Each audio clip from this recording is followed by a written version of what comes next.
Tier Factor is a major issues original. Something we like to do around here. This is actually the second time we've done this, where we basically rank a specific thing in comic book fandom. Phase 4 has just finished, and with it, the dust has cleared, and we have an entire host of antagonists, and we're going to do our best to set these guys up on their own tiers, see who's the best, see who's the worst, and see who's kind of in the middle. I would be remiss to do any of this without a very special guest. Sir, if you can please introduce yourself. I am the Lord of Lists and the Terror of Tears, Gregory Thomas, aka GTRebirth. GTRebirth is here. GT's here. He's a super big Marvel fan like us. We'll be going through all of this stuff here. I think what's actually kind of interesting is that Phase 4, for the most part, people were dealing with or fighting against more so like themes, like bigger concept stuff, grief, racism on occasion. Oh no, our enemies are ideas and thoughts. Yes. Oh my God, they're not just trying to rob a bank, but they're like, challenging my ideology. Right. Disenfranchising and all that jazz. So, but we're gonna go through the villains from Marvel television, from movies. A lot of these shows and films they doubled up on villains. There's 3 of us, which means that there is a tiebreaker in case we can't agree on a certain tier. So I would love to see when that has to come into fruition. I guess we're kind of like the living tribunal. That's it. We see all, we judge all. Wait, are we stuck in a stick somewhere? We can be if you want to. I can figure that out. Damn it, Mordo! Damn you, Mordo! First is Mordo. God damn it. He should have been on this list. Yes, he should have been on this list instead of I blame COVID for that one. Golly. Let's start off with the first thing to hit us from Phase 4, which was actually WandaVision. Let's start off with my man. I put him all the way up here in the front. Hayward, the man who will shoot children and then shoot faster when a black woman gets in front of those children. No. I'll put this out there right now. Scroll. My man said, "Oh, double points." Yeah, you understand? He's like, I like that robot, but can we make it all white? Is there any way we can just make him all white? So Hayward feels like middle management to me. I would put him in B or C. Really? Wait, what is this? What are we basing on the power or just like? Well, see, I wanted to be clear. Hayward in a different realm would be S tier for being the absolute worst, right? Yes, right. Yes. Yeah, and I guess the rubric or whatever, like the reason why you think these things is arbitrary, I guess, right? Like you could say they're S tier because you hate them, or you could say they're S tier because you love them. You can say they're S tier because they were the most vicious, or because they weren't vicious enough because they hid up in their tower, like Dracoff over here. But when you think of Hayward, where do you think he sits on the pantheon? Look at everyone here that we'll be discussing, and where do you think he fits? S, A, B, C, or D tier? I give him an F. F tier. What do you say, GT? I see him as a C tier. He's not a bad villain by any means as far as a character and writing perspective, but he's a somewhat passive one. Yeah, I think C works. I said B or C. A-Rob, you said F. Yeah. So you knocked my B down. I think we can all agree. How we all agree with C? Compared to everyone else on this list, C. Or you want to be on D? I can give him C because he was director of SWORD. So, I think he's slightly better than I think he's slightly better than the worst of it all. Yeah, that's like he can be a solid. He's C. I think we're all on accordance here with that one. I believe we have a very particular sword character coming very soon who I prefer. Okay. So we can't talk WandaVision without talking about Agatha, because it was Agatha all along. All along. The most fire song of man. She really sang that too. Spotify. That was really Catherine Hahn, so that's terrific. Yeah, that's Catherine terrific Hahn. there. Any of you gentlemen want to go first? On account of earning an actual Emmy, I will actually put her in A. You know what? I dig that mind state. What you say, A-Rob? I give her a B. Considering the fact that she was chilling, she was chilling in the MCU and didn't know the Scarlet Witch existed until, she just appeared in her backyard, just hexed the whole area. She was like, "What's going on? Oh snap! There's some magic I want to steal," and and just blew up in her face, literally. So she has the Darkhold, but I give her a B. I've got a feeling there's a particular TV show that will try to line all of that up. Yeah, right. She getting her own. That old Coven of Chaos. Can't wait to see Aubrey Plaza in the MCU. Oh yes. I think you're Shadow both, King. I think you're both right. A and B. Agatha. Entertainment wise, I would say A. Entertainment. Oh wise. yeah. On screen, I was never mad about seeing Agatha. I loved her. I wanted more. Show. Let me put it this way. A-Rob, can she go to A for "and I killed Sparky too"? is that where? Yeah, there it is. Hey, yep, there it is. Right over the top. There it is. Thank you for reminding me. She killed Sparky. And she caused one of the first big outrages in Phase 4 of the MCU with Ralph Boner. That was her. She's the one who caused all that. You understand? Oh my god! So not as right. But what's interesting is when we do this, because once this starts getting fleshed out, we might end up moving people. Once we start seeing how this whole line. This isn't concrete, right? Until everyone's on here. Yeah. Before we move on, I must mention that I am deeply entertained and yet bothered to find that there is a trap remix of Agatha All Along. There's so many, fam. There's so many. I believe it. What is wrong with you people? Everything, and I'm here for it. There was once a video of her what's her face Photon dancing to it. Dancing to the trap version of Agatha All Along. Yeah, she was on her TikTok or something. I was like, wow, she getting it. Hey, Ona Paris, Monica Rambeau. Yes. Let's go over to a film. Let's go over to Black Widow. We got two antagonists from Black Widow. I guess we could start off with Taskmaster. Kind of a complex. I'm kind of stuck. I'm not 100% sure where to put Tasky. I love the action scenes with her in it. I thought the action of Taskmaster was pretty cool. I'm too attached to the Anthony Masterson of it all, like the comic Taskmaster, to place her super high. I kind of want to put her between Agatha and Hayward, but I'm not set. What do you say, GT? For me, I go C. Fun action scenes, but mostly mind controlled, reluctant villain. I dig it. You know what? With that mind controlness, that made her more of a threat, because on that Winter Soldier, Bucky, Red Room, Winter Soldier program, they're not going to stop until the mission's complete. And that's dangerous. And then on top of that, she was able to mimic the fighting styles of every Avenger. That she's a threat on her own. I at least put her like BA. It's just that she doesn't have her autonomy. I wish they went more comic accurate Taskmaster. There would have been a solid A. But it is what it is. Dracov's daughter. That said, I can never be mad about an Olga Kolinko casting. So yes, right. So I'm like, B or A for me. I will put her in B, and we'll see how B fleshes out and see if she can if she still ranks up there with the B. And I keep her at B just because of the twist. Like the twist was like, okay. Before you move on, another aside, I shared this with George and the other guys in the group chat because this was fun. Bucky is in for so much more extra therapy come Thunderbolts.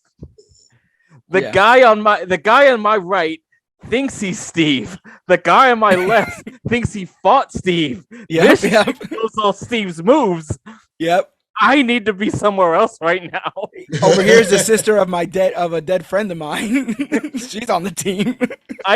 No one knows who Ghost is. Literally, none of them met Ghost. No one knows who Ghost is.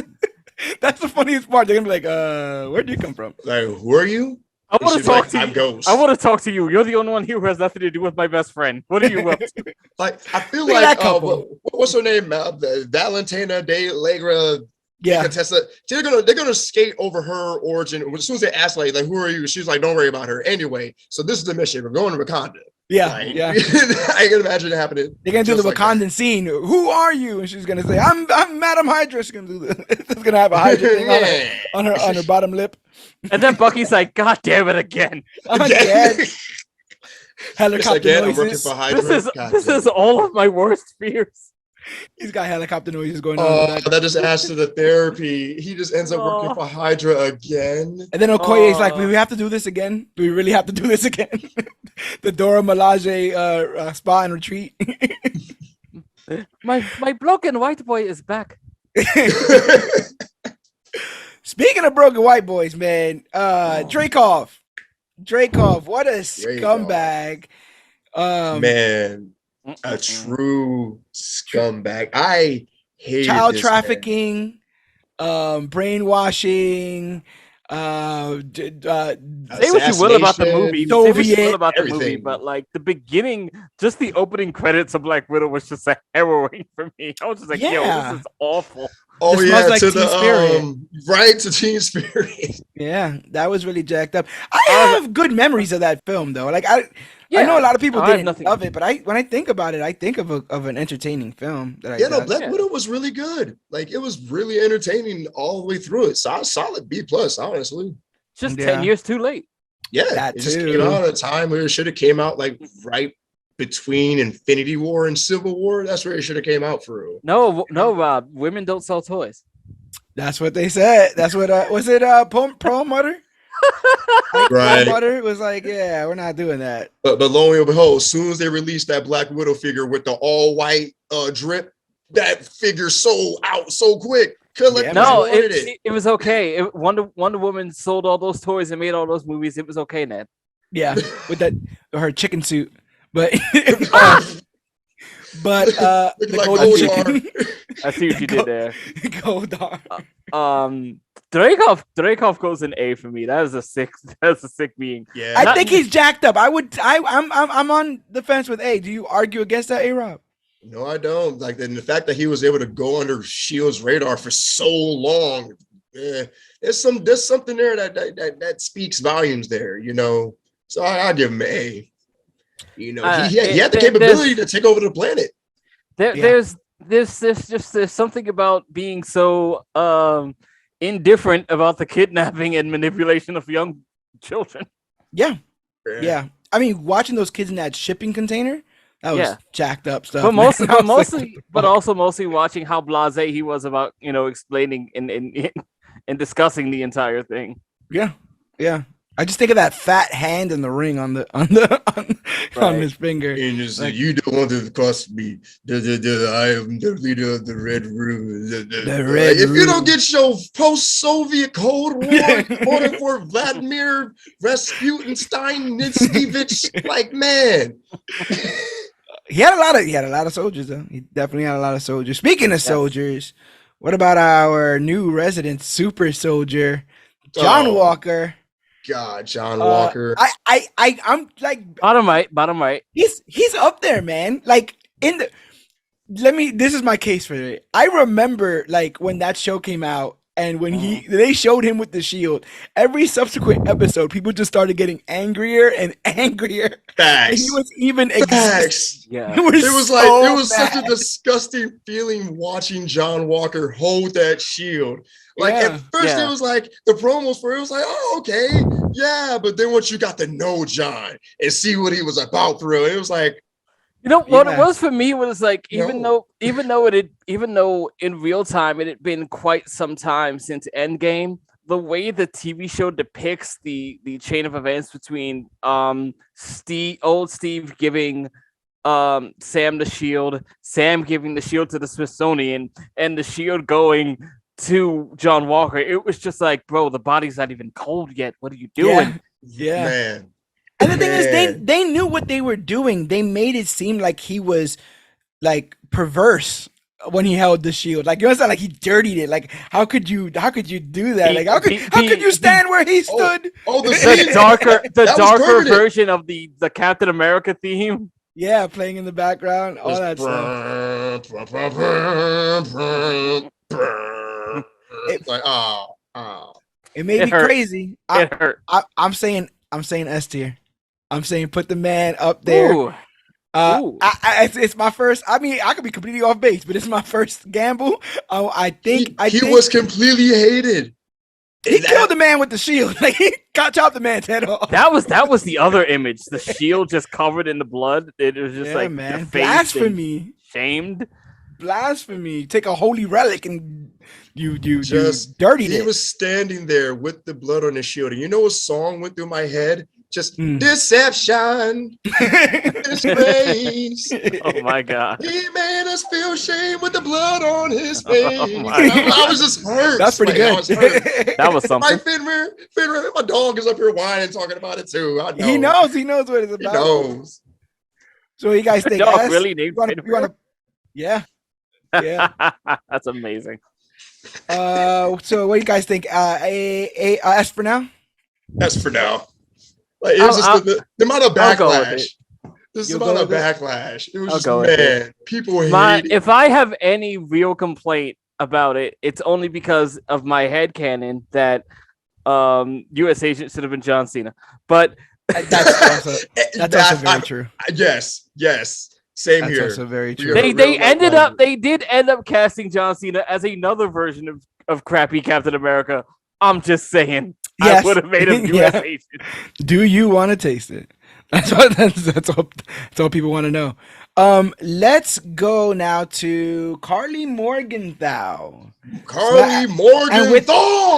And with her, she represents the Flag Smashers, so it's her and the Flag Smashers, I guess you could say. I was not impressed by Carly. Really? I get the ideology, but I felt like it was muddled. And you don't really like her and the Flag Smashers sounded like righteous people who were just kind of downtrodden by everyone coming back. But then because they wanted to put some gray in there, or no, because it was too gray and they wanted to put some black in there, they just started bombing buildings. And that felt kind of weird. And she's dead, right? Someone blew her up in a van or something. Sharon put her Batroc. Yeah. They had that Mexican standoff, and then like pow, pow, pow. And then she just bled out in Sam's arms when he got there too late. Oh, yes, you're right. Yes. I was so happy to see Batroc the Leaper come back. Yeah, he's great. Let's get two put in him. He could have went out better than that. That was fine with me. Batroc's a D-list villain, but for me, it was just George St. Pierre and a good fight. I was enjoying it. Yeah. But Morgenthau, like, honestly, just them having the super soldier serum like elevated their threat level, honestly. Because like she was, all intents and purposes, a child, a kid, a teenager. And like, imagine if someone with actual influence and power with her drive, they would have succeeded.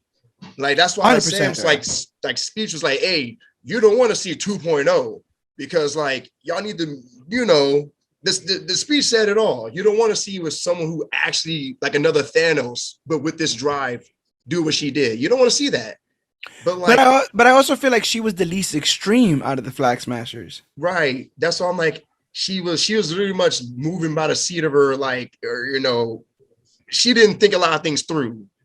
So like, I put her like CB. I would put her in C, but I don't even think I liked her as much as Hayward. I'm thinking D. Right? I'm thinking D. I was like, ooh. Greg, wait, what do you got to break this? Greg, he's saying C, B from Carly. I'm saying D. Where do you want to go? Honestly, I kind of agree. I think she's mostly a D tier villain. I think the writing for her had some interesting things to say, but kind of fell apart somewhere as a part of the way. I also wonder what's up with the mask. Like, that's an Echo thing. Like, what's that about? Yeah, they really did try to elevate like the character because Flag Smasher, the character itself was a D-list character for real, and then they tried to elevate a lot with that and I blame COVID. Most of it, they had to shake things up. I feel like you're gonna be saying that a lot. I mean, it's a real thing. We lost 2 years without COVID. But they also lost their entire finale plan because of COVID.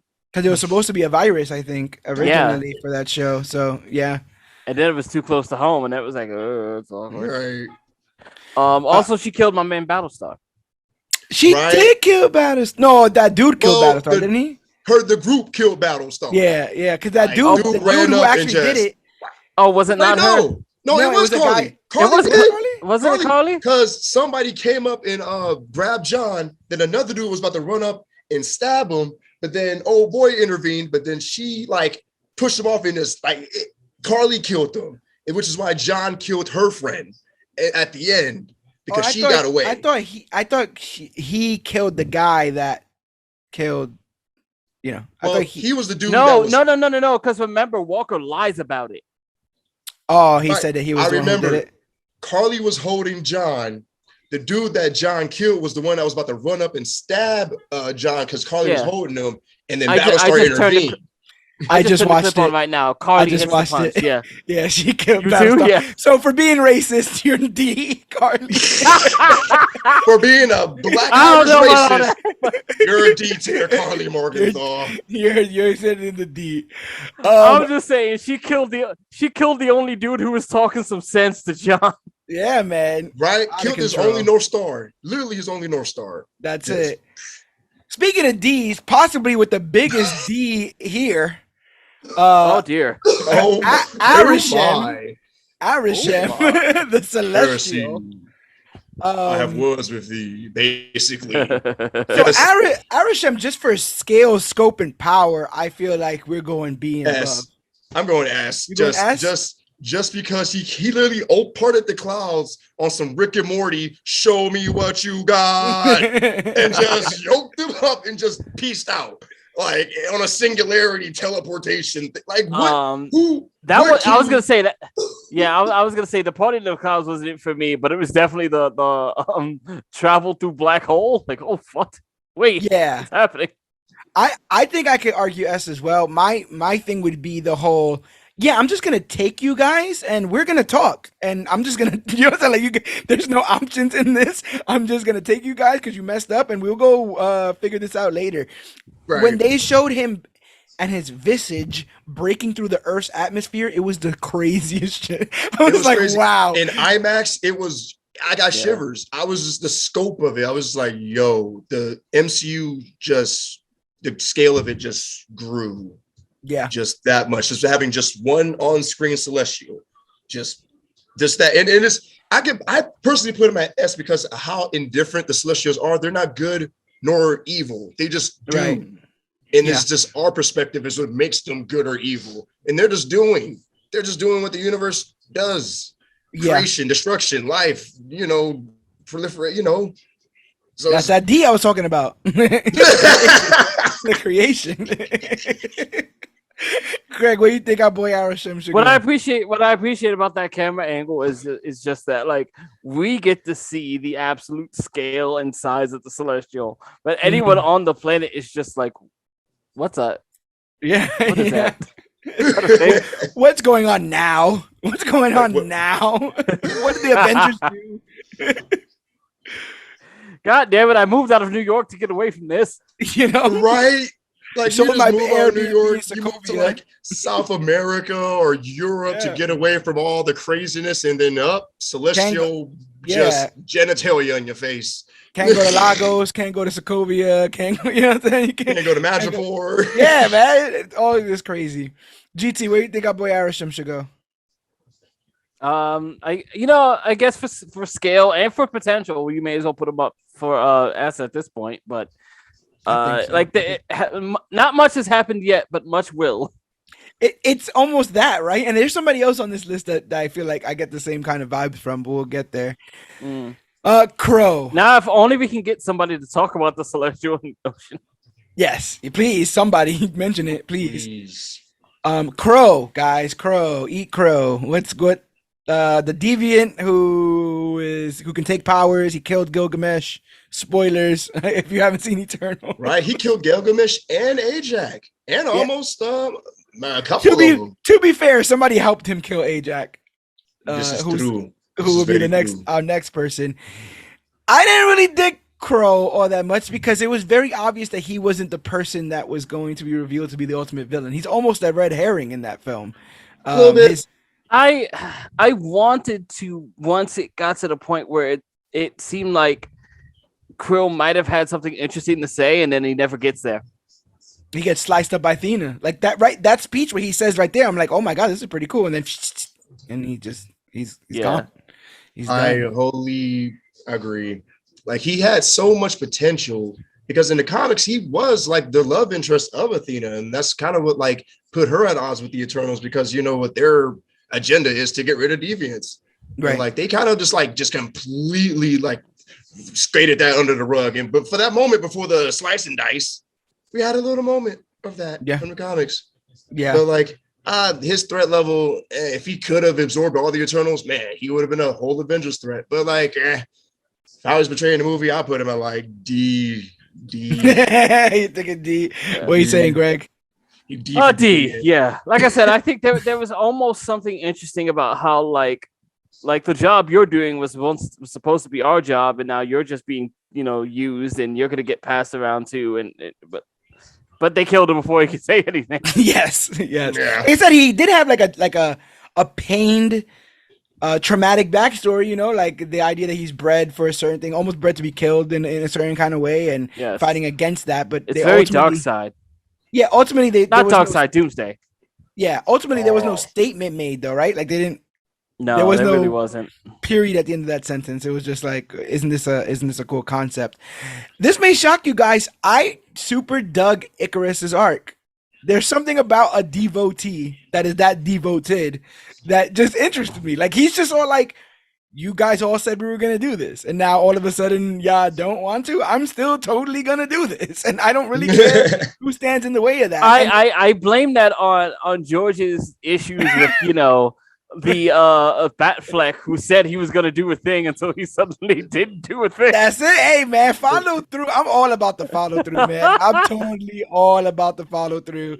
And Icarus followed through, and then like once, because he also believed that it couldn't be stopped, right? Once he stopped it, I felt like we were in a position where, like the look on his face when he starts to realize that we don't all have to die, we don't all have to kill each other. And then he like flies into the sun seemingly. But yeah, I don't know. I want to say B or A. I think I'm pretty good with B personally, but like I think Richard Madden does okay with the role, but he isn't mostly the strongest part of it.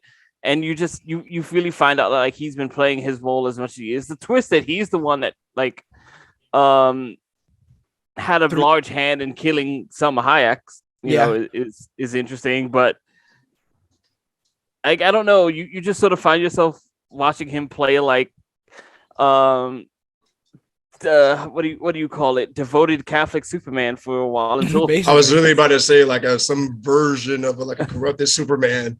Yeah. And until that that Catholic guilt gets to him to the point where he commits suicide. Right. Where do you think he sits, AyyyRob?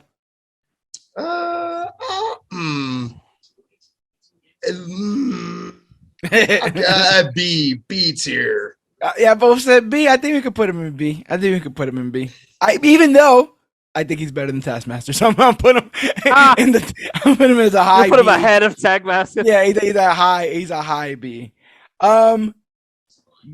Let's go. Okay, so that was a movie, right? Let's go to another television show then. Let's go to She-Hulk. I think those are two pretty interesting villains. So we have Titania. I don't really think she did much. I don't think that's her fault. I think that's a diva. Do we even call her a villain? Oh wait, no, she was vanished. Well, you saying that AyyyRob puts her in the D tier, so now she's that was quick. Yep. Um, Intelligentsia, and Todd, Hulk King. I think he's as annoying as Hayward. I think he should go in the C tier. I think It's he's a just Hulk another. King?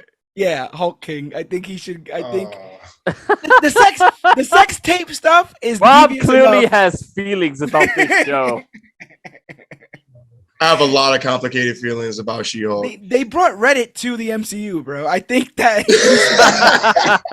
I think They he should brought be the at least- comments section to the Yeah, MCU. right. So I don't think he's D. I think he's D. Like, I think he's lame. I think those people are lame. But I think as a villain, as an antagonist to our hero, I think he's at least C. He leaked their news, bro.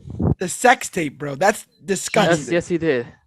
That is definitely awful. And that alone, He sent a man It's to just- steal her blood. and that alone, that in my heart, Yeah. he's like Z F Oh, plus yeah. minus negative zone. Like I don't think I'm paranoid enough if my friends can steal my blood. Yeah, you know, like this guy, yeah, he's a blood stealer. like I put top D. I'll He's go. still doing it. What you say, GT? I will go along with the C. I will go along Go on with the the C. C. It doesn't bother me nearly as much as Titania, who just kind of ended up in a weird court case and had a few fistfights for pettiness. Yeah, he showed up at a wedding and they just fought like they were in a parking lot, and then that was it. They just it was all done. It was by there. quite petty. A little bit. And we're gonna put him in C and see where he levels out at. Because he's the only one here, I'm gonna jump him up. Let's talk about who I think is S tier, man. Who I think is the greatest villain to face for MCU, Ultimate Ultron, bro. Ultimate Man. Ultron is Ultimate- probably my favorite villain in all of Ultron this. Prime was a Yeah. S. No discussion. I S. think S as well. When you saw him eat a galaxy, when he got so big, that he was able to chomp out a galaxy, bisect the Mad Titan Thanos, punch out the Watcher. Like what? Absolute. My man had to go find a multiversal Avengers, to the Guardians of the Multiverse, to take this man out. I'm He saying was S. Holy swathing universes. Yeah. And mind you, he was killing other Avengers in these other universes too. Just Yes. Yeah. Like nothing. Did not care. Do you argue against S, GT? I can't say that I do. I'm trying to remember a lot of it because I remember Ultimate Ultron Prime got spread out across 2 whole episodes. Yes, he did. yeah. Yep. But like it was definitely one of those. It definitely was one of those villains or antagonists where you just kind of found yourself going like, "Yo, how do you win this?" Yeah, the stakes just kept getting upped. The fact that he basically didn't he fight like Captain Marvel and blow up or is it Thor and blow up the whole planet? And then he's just like floating on the planet, and that's when he turned around and saw the Watchers. Like, what the hell are you looking at? Yep, it was Yeah. Captain Marvel. And then he's like, just wiped the universe. Yeah. Ultron Prime with all of the Infinity Stones, and it's just like this is too much. And Vision Yes, inside with the of him, vibranium body. with the Oh my vibranium body, God. a cape. My man had a cape. S tier, baby. It was never Like- worried about it. This is that fanfic where you're just writing like the ultimate villain. Or when you're play fighting with your friends and you're like, I got vibranium. I got the Infinity Stones. Yeah, I can teleport. Oh yeah, but I can see you though. I know no one else can see you, but my character can. He totally can see you. And then he it's didn't Marvel even villains by lose Sheldon for real. Cooper.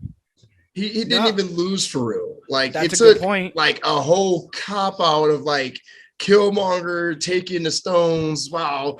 What was the not MODOK, but what was the other Hydra dude? The Zola virus taking them over, and then they had to fight over the stones in the mirror dimension and dead universe. Like what the?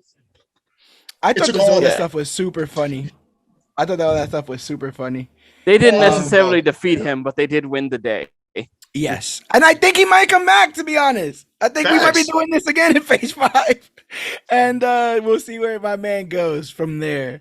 Let's do, because I feel like it's gonna be a short discussion. The Clandestine, Miss Marvel.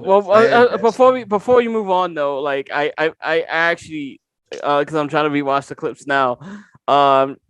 Shout out to like what if Killmonger from just being a bad man. Yeah. I really liked What If a lot more than I thought I would. That entire show, and and I think like it's such a trope now because this has happened across a bunch of different things. I always fall for it and I always love it. There's like, this is an anthology series, nothing is connected, and at the end, it was all connected, and I'm like, what? It was all connected. What? I was waiting for it the whole time. Yeah, I was like, that's exactly what it was. I was like, it was all connected. Bananas. The universe is always connected. It's always connected. It's a multiverse. So what do you guys think? The Clandestine. Marvel needs more Neil deGrasse Tyson. Yes, he does. Yes. The Clandestine. I like the change from the comics that, they're not, what were they, genies? They're a race of genies. Jinns. The Magi. Yeah, Jinn, Magi, magic, like, so, like, I have no connection to the comic version of them, so I was just like, this is what it is. Yeah. I mean, what was their whole shtick in Ms. Marvel? Like, what did they want to do? I know they're from the Nord. They wanted to get back to the other side, essentially. And they needed the bangles that were in the 10 ring temples. Yes. I'm gonna put them in a D. You said all that to say D. There's two. He had to remember the plot point to put it. Like, wait, what were they about? I care not. GT, where would you like to put her? D is fine for me. I also don't know why they were there. Right, see, even my girlfriend didn't know, like, why were the Clandestine even there? Like, what were they even thinking? They wanted to get back home to the Nord dimension. Yes, they did. They were trying to, like, they got kicked out of their, like, realm. Yeah, they got kicked out of their realm, and they just wanted to get back home. Why did they kick out of their realm? Like, what was the reason why they left? What was it? Wards? What happened? Which, by the way, something I've noted several times for a while is one of those funny naming conventions that Marvel has gotten into, where now like realm, dimension, and like universe are not the same thing, and we need to be very clear about which word we're using at which time. Yep, there's 9 realms, there's multiple universes, there's only a certain amount of dimensions. There's several timelines. Yeah, and there's that as well. There's several pocket dimensions. Which is why the use of the term multiverse throughout the first Doctor Strange movie gets a little confusing. Because there wasn't one yet, technically, because of the events of Loki. Yeah. Right, they really said it as like a broad term for just any other place. That's not where you're at now. Any other place. Let's go with the villain that we've had. Oh, sorry, GT, go ahead. I was gonna say, and Uatu's just openly talking about the multiverse. Yeah, he can see through it all. Let's go with the villain we've spent the least amount of time with, Verussa Bloodstone from Werewolf by Night. I thought she was good in a mustache twirling villain kind of way. In the same way that the special presentation itself was a throwback to the old Universal monster movies, I think she served her purpose as a cackling witch-like character. I don't want to put her in D. Is basically what I'm saying. C and above for me. I have to take a cop out on this one because I have actually yet to watch this Werewolf by Night thing. Okay. I don't even know what Werewolf by Night is. I have very little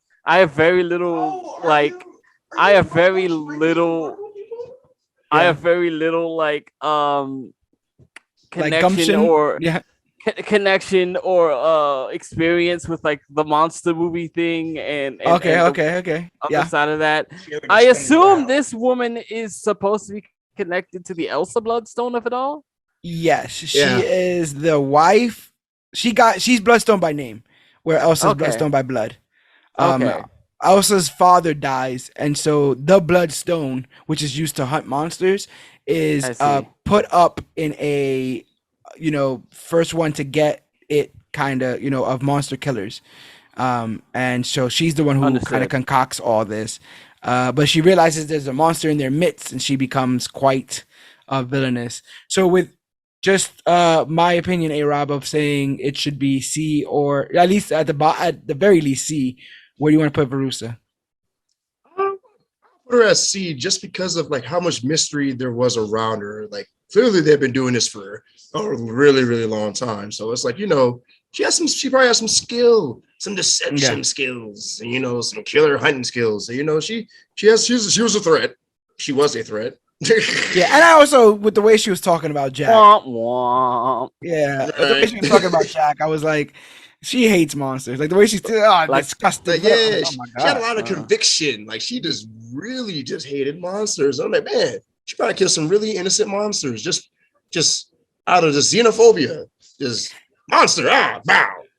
Like, man, we got monster, dude. We got some big ones left over, man. This is gonna be fun. Let's get it. Let's go to Shang-Chi. Let's go first to the ultimate puppet master above everything else, the Dweller in Darkness.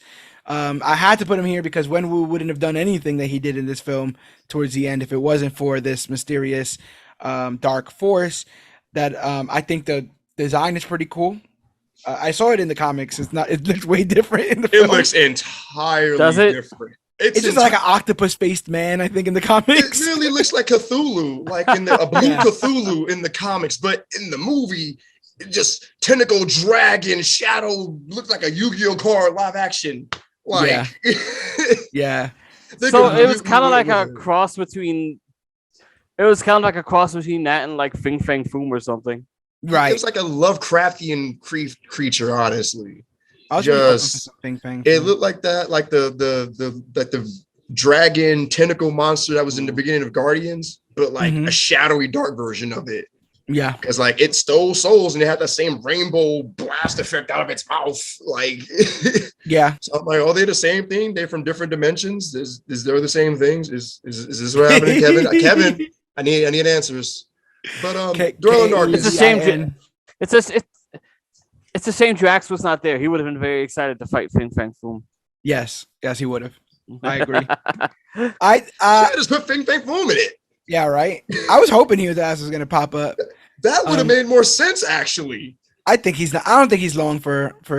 Like he'll be here soon. I fully believe we'll be seeing Fing Fang. I hope that's what the beacon is sending. That those where those rings are from. The what are the dragon race called? Yeah, that race. I can't remember. The McCullens. The Macaulay Culkins. Yeah, the Macaulay Culkins. Dragon alien race. Oh, they're coming. They're coming. Dweller in Darkness. I want to go B. Just because I'm looking at the field right now, and I think he poses a bigger threat than Hayward and Hulk King. And I'm wanting to go with B. Like I'll go with like A, just because of the potential, the threat level that it posed. Because if it were to get out, nothing would have stopped it. Nothing could have stopped it. From taking over the dimension. I'll say like B or A, honestly. I think he's high B, but he might end up going to A. I think once we, survey the whole thing. I really, really, really, really, really like Wenwu. I really like Wenwu. Man. I like all of it. I like going to like send an assassin to get your son and then be like, oh, come home. Like, let's have dinner. Like, I like that. I'll never forget him wrecking shop in that little restaurant, killing all those men in front of his son. Doing like that shotgun blast with the rings, like close contact stuff. I am very amused by the idea that he's like, I sent an assassin I knew you'd kill. Like, yes, yeah. He wasn't gonna beat you. It was just to draw you out. I think you add in the fact that he was able to fix the whole idea of quote unquote the Mandarin, like almost take it back in a way, and I think that should get some credit. So like I want him up there. I don't know if he's S, but I want him high. Some white boy in America named himself after a chicken dish. After an orange, or an orange. That's what he said. After an orange. What do you guys think about Wenwu? Where should I go? I give the dangerous man on Earth. Well, previously thousands of years. Man, I give him an A. I give Wenwu an A. What are you thinking over there, GT? He could have taken out the Avengers if he wanted to. That's tough. The easy answer would be to make Wenwu an A tier, but like, it's weird to rank Wenwu under John Walker. That's kind of fair. See, that's what I'm saying. Like, once you start putting up, you know what? When you say it like that, yeah. So, could Wenwu possibly be S tier? Could we argue? I think there's an argument there. Matter of fact, no, not even me. S. I thought about it again. I'll put him up there in the S for punching Shang-Chi into the ocean and not caring whether or not he died. Like, he was like, you know what, man, you ain't gonna help me. Boom. And I was like, damn. He did fool his own son. He literally Dragon Ball Z punched him. That's it. And then it was like, if he gets up, he gets up. I got something to do over here on the end. Wow, Wenwu, I didn't know if you thought you would make it, but you're up there in the S tier. Let's go to television. Let's go to Hawkeye getting her own television show soon. What do you guys think of Echo? I thought Echo was very interesting. Like, it's not going to be the greatest character, but like, it's an interesting character that's got some very different ways that you have to present them on screen due to the how would you say, due to the setbacks that the character has. Yeah. And the way you have to present that on screen. You know what I mean? Yeah. I think it's also important to know with characters like Echo, we'll be talking about Ravonna soon. It's that character plus the representation of the group that they're in, right? So it's her and the tracksuits. If you're talking about like where they sit, because she controls all the tracksuits. Yeah. And I think in that case, the tracksuits are great. Yeah, I think she's at task. Yeah, it was good, bro. Yeah, bro. I think she's at Taskmaster's level. I would say. I think I could respect that. Yeah, same. Yeah, like she was solid. Like, you know, like her redemption. I like the arc that she's on now. That Kevin put her on, being a villain, coming and realizing that she's on the wrong side, and then having, probably going to have to make some amends for the things that she's done. In one of those things being shooting a man in the face. Oh, shoot, this is my good eye. Wow. Son of a boxer when I was a boy. Now in my city. Yeah. Sir, this is a Wendy's. You've embarrassed me in front of Vanessa. So would you like that supersized? What do you think?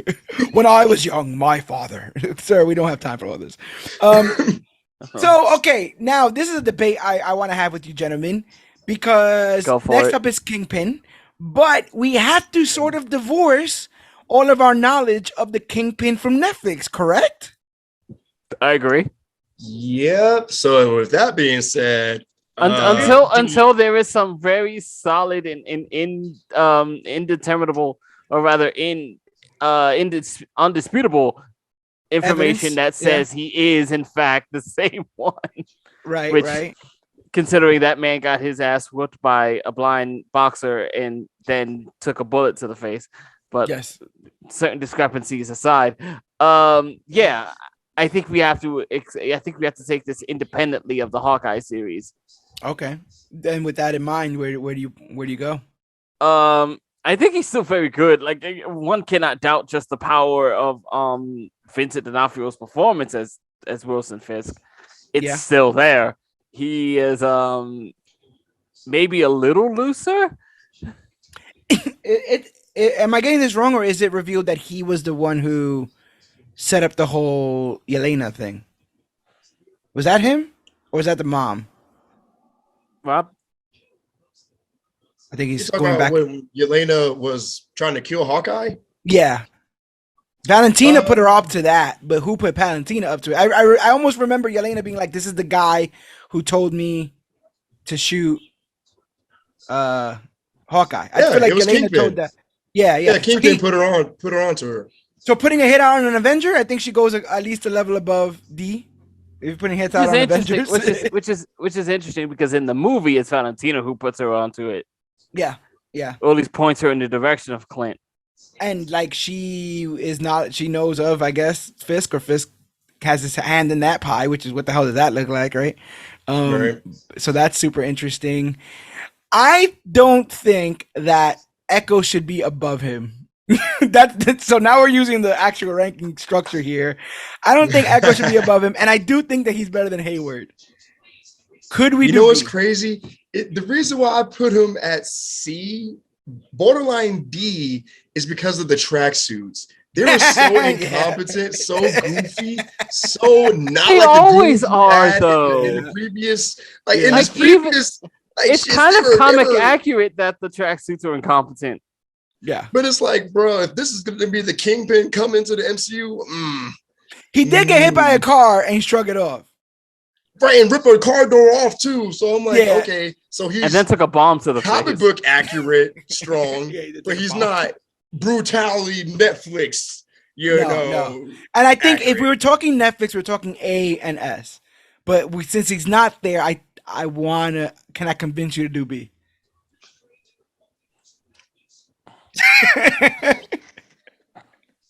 I like them more than or he would have to be high C if he's on C at all. That's what I'm saying. Like I can't put him like lower, but I can't put him no higher. I'm curious what the tracksuit bro issue is, because like the tracksuit bros are he lost to Kate Bishop. Like what? Yeah. No, but he did get away. He eventually just got shot in the face by Maya.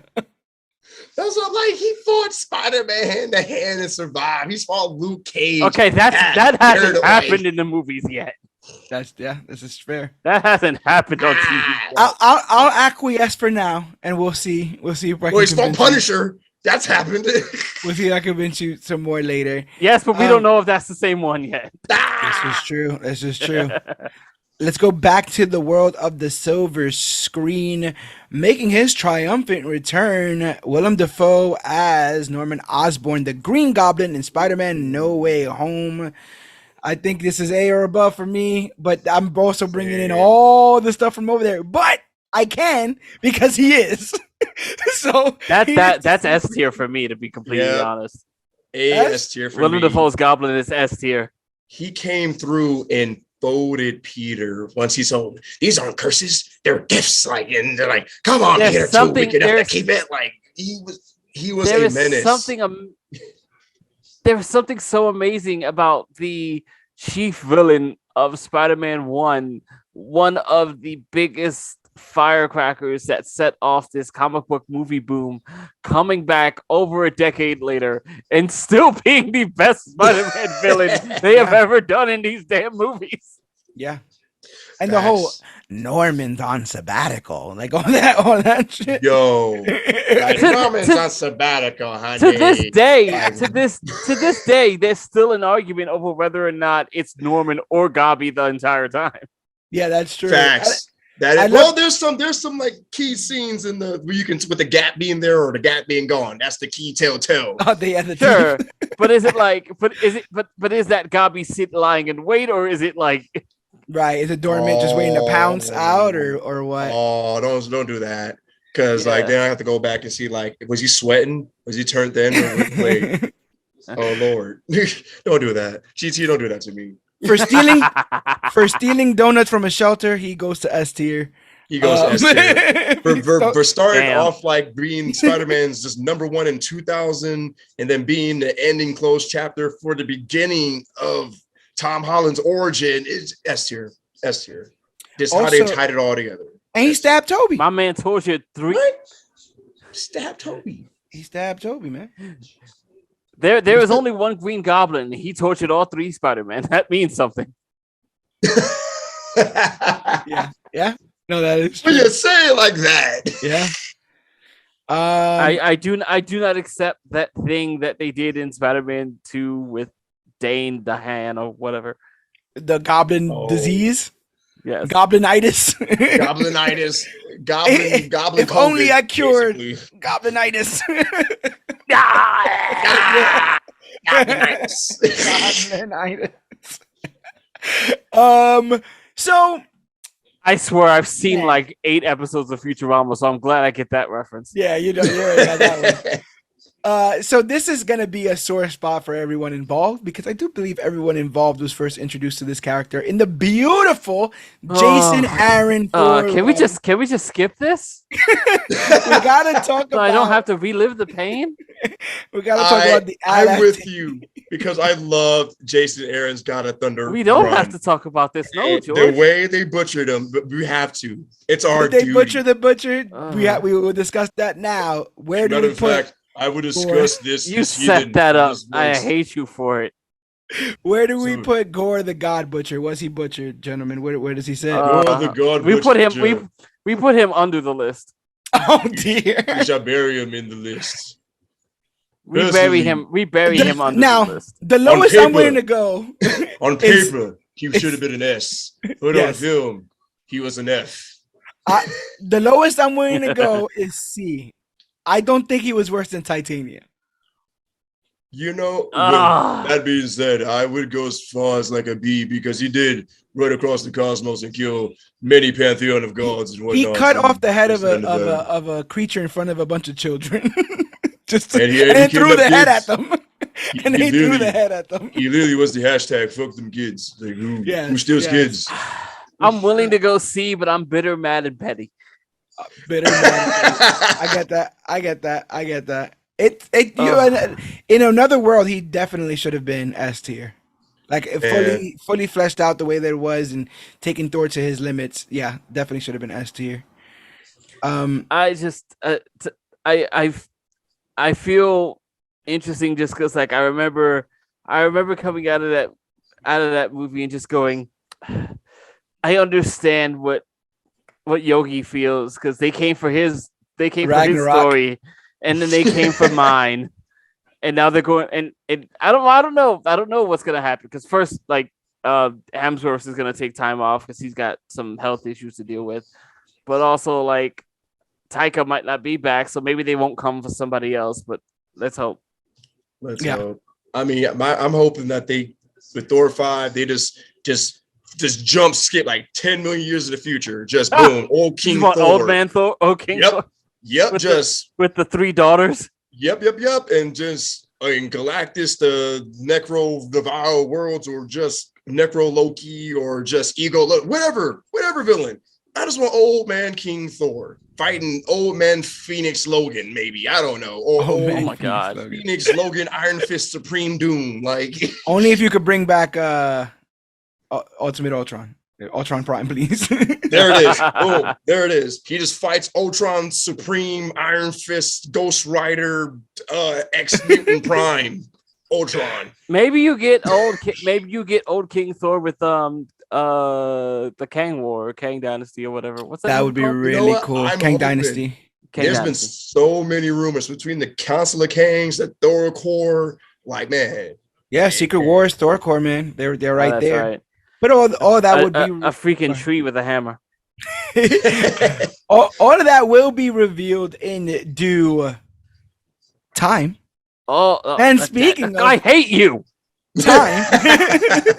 Right, that was a nice segue. I like that. Let's go for the Time Varying Authority's middle management, Ravonna Renslayer. Come, Reginald. We have enough space. Yes, I couldn't. I was either her or Miss Minute, so I picked Ravonna. Nice. Miss Minute should be on here too. Miss Minute, S tier.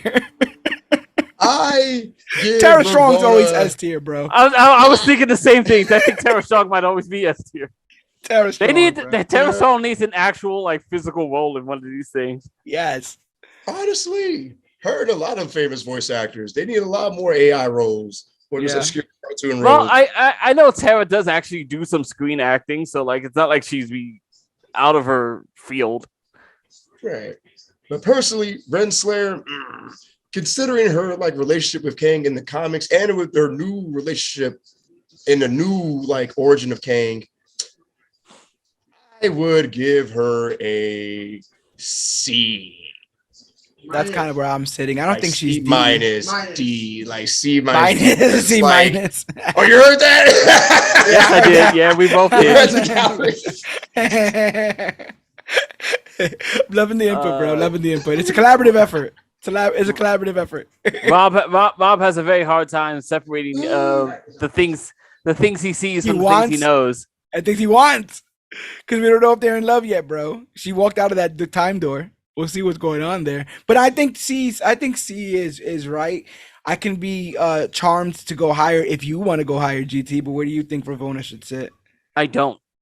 All right. Ravonna is gonna hang out in C. It only give her C just because like she knew what they were doing. She knew that they were variants. That's kind of messed up, and she's been doing this for who knows how long. Right. It's just that. It's kind of she was just somebody very similar to Hayward. She was just somebody following orders. And I think she's sort of a slave to the idea of order at that point. Yeah. Like, I want to say I would vote. She was very shrewd, but I don't want to say I'll vote for her. But we need that kind of shrewdness in office, but not that kind of deception. You're going all these billions of variants. You're going to tell everybody that they all work for it. And then you didn't know the lies, the deceit, the deception. I think she did. She's the one who prunes Loki, though, right? Yeah. Yeah. Okay. Yeah. She's the one that pruned Sylvie and pruned Loki. And she Sylvie Hayakuri, remember? She did her own. She did her own. She arrested her and then she escaped. My man said Hottie Curry. Yeah, if you want something done right, do it yourself. Do it yourself. But I asked that question because we're gonna talk about a man who did not throw a single punch, who did not a single action scene. Considering this man, He Who Remains. Where does He Who Remains rank on this? Now, as a person who loves dialogue, I want to put him high just for his here. Just for his speech, like just for all that. Just thinking about it, he stresses just the acting, sitting on the table, like just deciding he's gonna sit on the table. Hey, kill me. I appreciate that. Given the few things, and not even a full thing, but given the few things I've seen, given the few things I've seen, Jonathan Majors do, even just through clips between the stuff in the Rocky trailer, the stuff in the stuff in that Western movie that's on Netflix, the stuff we already saw in Ant-Man, I was like, Jonathan Majors is a lot of very different people all in one. Yeah. He is a very multi-level. He is so oddly jolly and just like a devil may care in that last scene of Loki. It was very interesting to watch. Watching that last scene so many times. Like first it was like, oh yeah, he's on his Willy Wonka vibes, but watching over and over again, it's like it gets haunting more and more times you watch it because you know what's coming. And it's still him. You ever wonder how I'm able to just get out of the way?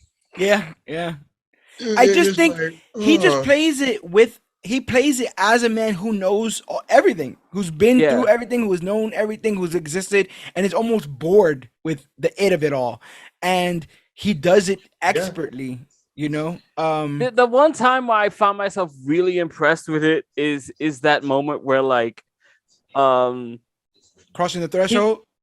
No, not so much that. That's almost gotten annoying for me with all the theorizing. Yes. That the one moment where he kind of gets blown up out of his calmness, where like Sylvie tries to call him out for being a murderer for everything he's done. He's like, grow up. I did grow up, Sylvie. Grow up, Sylvie. Oh yeah, it's like grow up. Like murderer, hypocrite. We're all bad guys here. We're all done terrible things. I know what I did. Yeah, I know what I did, girl. You don't gotta tell me. Shit. You think I'm terrible? Just wait. Just wait to see mine. While the threshold moment might be a bit cliche, with like you said, the theorizing and stuff. I do like the acting of I don't know. Like I used to know everything, but now I don't know anything. Like that, the way he acts that on his face. No, yes, that's appreciated. That's very well done. Now, with just facial acting and just words, is that enough to put him in the upper tier here? Personally, S for me, just because of what he poses, the threat he poses, and the fact that that everything in Loki he knew he knew it was going to happen because he also created the TVA, so he literally is the villain of past the multiverse, he's almost the villain of a lot of things because he is the one who made sure that this universe was the only universe that was going to exist. Yeah. So, yeah. Yes. There's certainly an interesting idea. There's certainly an interesting idea to the fact that like you have to take it all as Kang is there making moves about all these changes or situations that may affect the time stream, and at some point it's like he deems certain time travel acceptable. Yeah, because the Avengers happened. Yes, but he said he let them, right? So the TVA was like, yeah we let them. Exactly. Yeah, it's a whole thing. The Avengers went back in time and did their thing, and we was like, yeah, no, that's but no twinkish British men. We're not allowed. I'll allow it. Yeah, we're not letting that go. So where you want to put him, GT?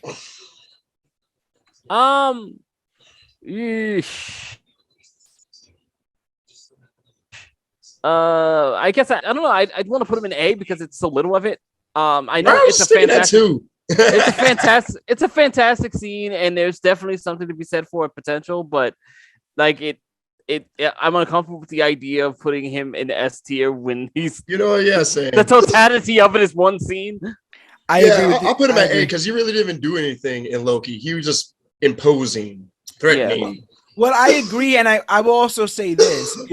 When a lot of people were asking me about whether or not I dug the Batman and whether or not it was the greatest Batman film ever, I would often tell people that I think it's the best first Batman film, like in a series of Batman films, and because it laid so much groundwork, the sequel might possibly be the best Batman ever because all the hard work was already done in the first film. Similarly, with Dark Knight, the reason why Dark Knight works is because you didn't have to set up a bunch of stuff. All that stuff was set up in Batman Begins. I'm saying all that to say that while He Who Remains is A tier, the foundation laid by him might make Kang S tier when we come back around to this. So yep. You said that perfectly. I just realized. And I mean, there's something to be said about actually making me interested in an Ant-Man film. Facts, right? Like, never has there been more hype for an Ant-Man film. Yep. For Ant-Man than ever at any point in Marvel history. No. And they got to give them new suits so they can get new Funkos. That's what that's all about. So we'll just make sure. Sell them toys. Gotta sell them toys. So we have now a follower. I actually forgot Amit. I just realized, but I guess we can pair them together. The duo of Amit and her avatar, like Arthur Harrow. Amit and Arthur Harrow. Man, I like the change they made from him from the comics. They made him like such a great Ethan Hawke. Yeah, he kind of killed it. He kind of killed it in this. I really, really liked him. I'm thinking B, but I could be swayed higher. I don't think I could be swayed lower. Yeah, same. Like, he definitely was a threat. He was a villain that you hated to love personally because it was like, man, that's messed up what you're doing. But you're not wrong for real, but you're definitely wrong about going about it this way. Any man who starts his day by stepping on broken glass needs to be highly valued as a villain of some sort. Yeah, like, you start your day putting your feet on glass shoes, whatever. Like, you're kind of a threat to me. Like, I ain't gonna mess with you, fam. You can get in front of me a lot. I'm not in a hurry for real. You can cut ahead. He also he basically got Mark Spector shot and killed. He issued him. He erects Amit all over Egypt, and her and Khonshu are fighting, like skyscrapers. So I want to add all of that. I thought the performance was really, really good as well. I want to go B, but I almost feel like he's better than those guys. But I don't think he's as good as He Who Remains. I'm stuck. GT? B tier is fine with me. I don't exactly even have a ton of memories, and like most of that show to me is I guess Spectre an exploration of Spectre and Steven. Mark and Steven. Yeah, and Khonshu. I put him in B also because he gives that speech where he's like, if a child has a broken arm, maybe you should kill the child kind of thing. And Steven was like, are you talking about killing children? He's like, oh, you guys cool with this? Killing children. What are these little poses for? Yeah, I kind of like them. yeah. So great. Okay, so we're going to be with Harrow. Yeah, definitely be with Harrow. Two big ones left, man. Two big ones left to finish out our second edition of Tier Factor from Multiverse of Madness. We have Wanda Maximoff, aka the Scarlet Witch. Yikes! I am almost surprised by how much carnage they were able to get away with her. I wanted her to commit carnage. Same. She was able to. She literally killed superheroes in this. It's not none of ours, but she did actually murder superheroes in this film. Where do you guys see the Scarlet Witch landing? I mean, shout out to any version of a Scarlet Witch character in the films that actually talks to people in the writing for her again in the comics. Yeah. We'll try it again, damn it. We're gonna try it again. another solo before, series. But maybe now. Every time. We tried it when we introduced her in Age of Ultron. That didn't work. We're going at it again. Let's go again. Another miniseries. She is so interesting in the sense that she is clearly on screen and clearly in character, still only using a fraction of what she could do. But she's she was a woman with a purpose and a woman who was then corrupted by that purpose. It's harrowing to watch it on screen and just like feel helpless. Yeah, but also in the same sense, I felt like Olsen like really dove deep in the charisma of being a bad person. Yes. Like when she's above Karmatage and she's giving that threat, like she's having fun there. What I'm saying? Like she was literally the strafe bombing Karmatage, just magic bolt, firebolt, thunderbolt, just whispering in the ears of weak men. Like that, like that level of insidious. Like, and I was surprised too, the level that they went with it. They said, "Oh, we gonna let Scarlet Witch go full villain. We're gonna let a hero go full villain. We're gonna let her just go crazy with it." And just once again, because I feel like a broken record, but the threat she posed to the multiverse, fam. Yeah, yeah. I have to put her at A. I'm thinking A too. You are you against that, GT? I am not. I think she's definitely got a lot more over everyone here, except maybe like maybe Icarus could punch her, but right. Like a nice speed blitz. Because it's not like she really did. I mean, she did wrong things, but did she do she did bad things, but did she do anything bad for a bad reason? Right. Like that's why they end up being antagonists, right? Because they're not maybe they're not villains. They're not villains in their story, surely. I just think of her trying to lie to Stephen Strange, like all the weird insidious stuff that she was trying to do, trying to kill America Chavez, coming out of that mirror, all that kind of stuff. I have to put her in front of the everyone. Ring moment. Yeah, if you look at the A tier, they're all kind of puppet masters here, except for Wanda, who was, I guess, the puppet of the Darkhold at one point, but she's the one who actually does the most damage, so that's very interesting. Now we have our most recent antagonist, straight from Black Panther Wakanda Forever. El hijo sin amor. Tiki Delagon! Our boy Namor. What you guys think of this interpretation of the character, and where do you think he ranks? I love this interpretation of Namor. Personally, I'll put him at A. Yeah. Like, he came on screen, he did the damn thing. Dope origin, fresh origin for a character. And it's just, and how much that he's going to, push the MCU further. And with the rumor mill of him getting his own thing coming out, like, there's definitely more that's going to catapult him further up in this ranking list. I'm just going to put him at A for now, personally. I feel you. GT? I'm wanting to do the same. I thought he was very interesting. I liked this version of the character, and it was very interesting to me how differently he reads from comic Namor, I've always read comic book Namor as much more like insidious and sniveling. Yes, yeah, You almost know, almost more pompous than actual execution. Talks Yeah. more man. about talks more than he actually does. Raises his Right. nose up, but doesn't really have anything to show for it. Yeah, I can totally agree with that. I'm I'm hearing ya, and I want to say, hey, I think it could possibly be S. And let me I explain. think the potential is high. So this is the potential is there. Where I think the potential is realized. Go He for it. walked up into Wakanda. He he straight up did. attacked the country. He killed the queen. Like that's what he wanted to do, and that's He what did do damage.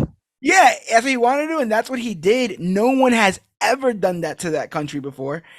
So I think that should definitely He be did that. that can't be understated. The massacre at the first Wakandan dig site, or the Atlantic Ocean dig site, where he causes all the people to commit suicide by jumping off the boats and then Yeah. grabs a helicopter and kills Lake Bell. Like I think that, and my man said Poor Imperious Lake Bell. Rex. He said Imperious Rex, GT. We gotta, He did say that. That's He gotta. did say- he did the thing. He said the thing. He said the thing. He said the thing. What was I thinking of?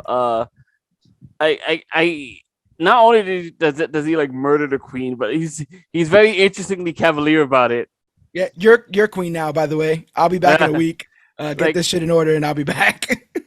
Yeah. It's like, hey, listen, go do your thing that you have to do. You're the one in charge now. yeah, Let me know. yeah, totally. You know, it's just a testament to his character. You got to appreciate someone who's really about that life. They said it, and then they did it. Yeah. Yes, Namor was on that Greg. Thanos You shit. understand? You understand the follow through? Why I'm all Yes. about the follow through. Yes. Have you know? And the thing is, if you look at everybody I put on S tier, those guys are about follow through, man. They make Yeah. sure the Facts. job gets They all done. said it, and then they did it. And then And- they and- did and- it. and then commits what can be only accurately described as a tactical retreat. Yes. Yeah. He thought he weighed the pros and the cons. He's like, my little ankle wing is bleeding out right now. I don't got time for this. Should get back to the med bay over there underwater. You know. Yeah. But also, like, I've totally got them by the by the fins, and they don't know it yes. yet. Yeah. My man is cold and he's calculating. Can we put him in S tier? We can put him in S tier. Yeah. I can put him in S tier personally. He killed Angela Bassett's way. Yeah, that was pretty big. We'll put him here. And now before we finish up, look at this. A lot of people are listening to this. So if you're listening to this, currently at our S tier we have Ultron Prime, John Walker, Arishem, Wenwu, Green Goblin, and Namor. At our A tier, we have Scarlet Witch, He Who Remains, Agatha Harkness, and Dracov. At B, we have the Dweller in Darkness. We have Icarus. We have Taskmaster. We have Echo, and we have Arthur Harrow. C is Wilson Fisk, Hayward, Verussa Bloodstone, Hulk King and Intelligentsia. Poor Gore. Gore. Gore and Ravonna Renslayer, and then rounding out the bottom of the barrel, sorry guys, is Carly Morgenthau, Crow, Titania, and the Clandestine. Looking at this, seeing who's to the right and left, does anything bother you, gentlemen, or does it all seem like it's all kosher here? S tier is beautiful. It's literally the best and worst parts of Marvel, but it's all good, which is bad but good. It's just great. A tier, you said it. Puppet Masters, even Wanda puppeteered her own body in another universe. Great. B tier, solid. C tier, man. Thanks for coming. Thanks for coming, C tier. And D tier, I guess you guys are there. D tier, don't call us, we'll call you. We'll call you. D tier. Everyone in D tier is dead, but Titania. Oh, yeah. That's interesting as well. Yeah. Oh yeah, and this is probably like the first phase in a while where like the most of these villains are still around. Yeah. Do you think it's an issue that we had so many C level villains in this? No, because there's a lot of content. Yeah, same. Like just looking at this list with all the S, A's, B's, C's, and D's, that everything can't be A. Everything can't be high quality. There has to be some variation. And this, looking at this, looking at it sideways like a graph, up, down, going back up, and then down again. Yeah. I'll agree. I'll agree, and I even say that oftentimes with these films, it's not about the villain, especially in this phase. Like I said again, what they were tackling were bigger forces, forces that are untangible, forces like love, like grief, like tradition, all that kind of stuff there. And so, I don't think Ironmonger is a like top tier villain, but he was a perfect villain for that story. And I think in here we have a lot of those guys there that we needed them to move the plot along. But what the issue is way bigger than just a single person. But yeah, man, Phase 4 has been a hell of a ride. We still next week we'll cover the Guardians of the Galaxy holiday special. Hope there's no S tier level villains in that. So I put Kevin Bacon in the S tier, but oh my god! Let the plot twist of the Guardians special be Kevin Bacon's like the high evolutionary or something, or wouldn't that be crazy? They would do some wild shit. Kevin Bacon is Korvac. Oh my god, that would make so much sense why he's in this movie. Yo, Mystique, bro, Mystique is just gonna change blue. He's gonna turn. He's gonna do the Thriller eyes where they turn yellow. Nah, if they do that, bro, I didn't know that was Vincent Price laughing. That's Vincent Price's voice. Oh really? Yeah. Yeah, I was like, Vincent Price. Vincent Price. Vincent Price did the Thriller laugh. Yeah.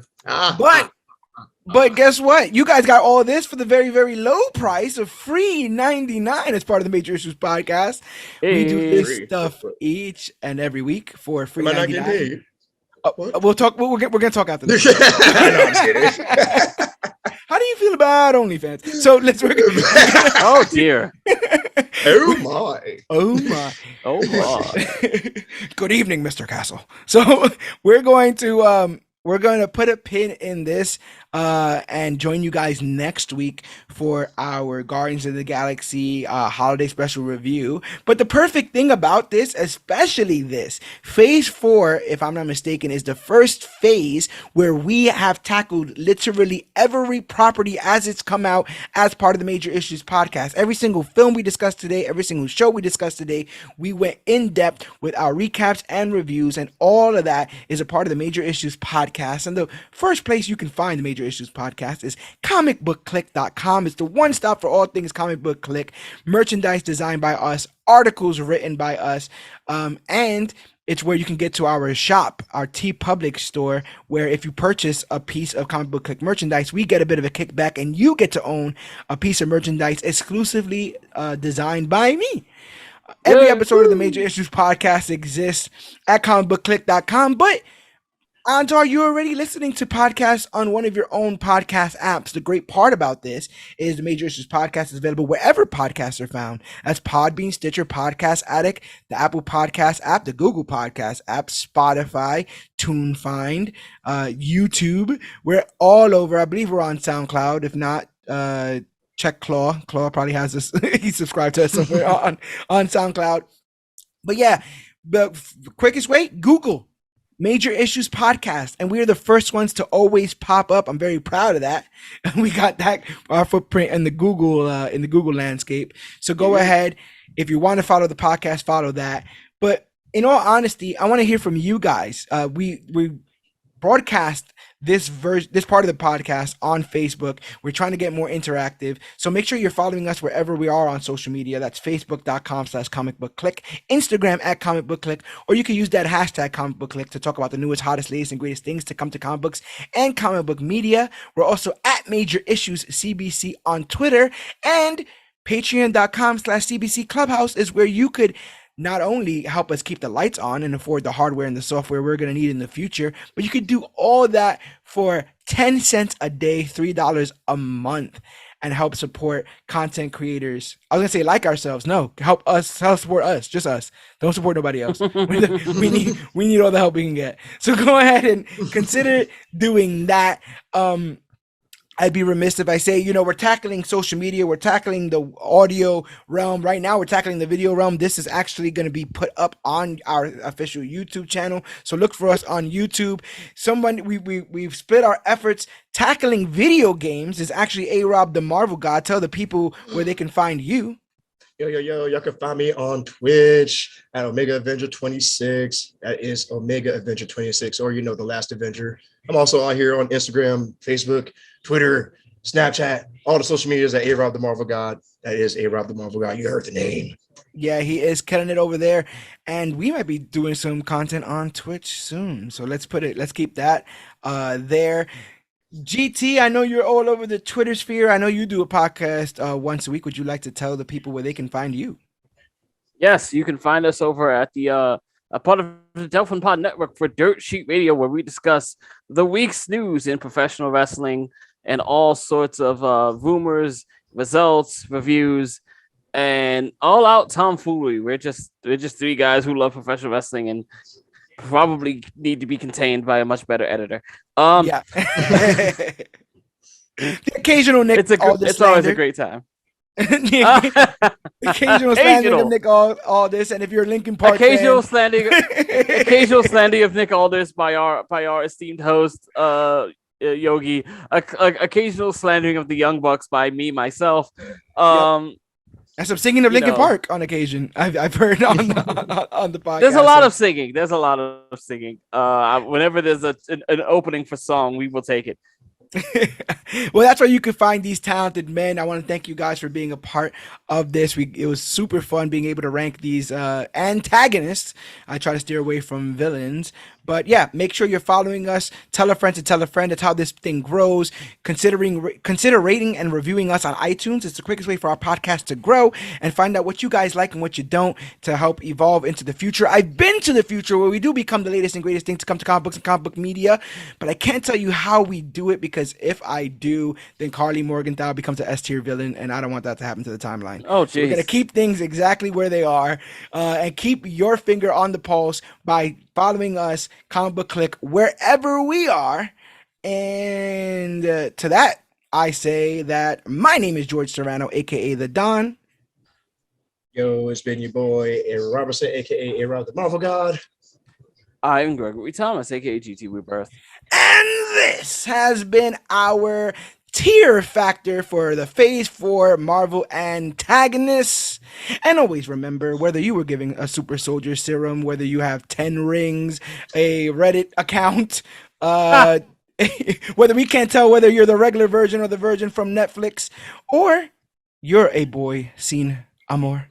Always remember that we are the Clique, and always remember that you, yes, you are worthy.